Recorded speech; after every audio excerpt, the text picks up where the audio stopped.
Well, the entanglements are everywhere, but what the basic story found is that Donald Trump founded and continues to play a significant role in the Trump Organization, which is an international company that has partnerships that a large number of them undisclosed all over the world.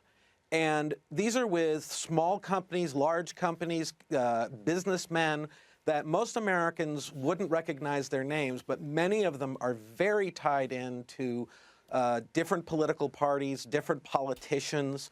They're in parts of the developing world where you need that kind of connection. And the interests of these businesses, the interests of these politicians, often go directly against the interests of American national security. All right. So right now you have Donald Trump in a situation where he makes money by aiding the people whose interests don't coincide with America's. So, Kurt, let's vet your vetting a little bit in terms of tell us how you know this and what leads you to suspect that it would create a dangerous conflict. Let's take a very simple example. You have in Turkey a connection between Trump and a politically tied organization. In fact, it was so politically tied that when there was a project that was launched, the president of Turkey came out to stand there with Donald Trump.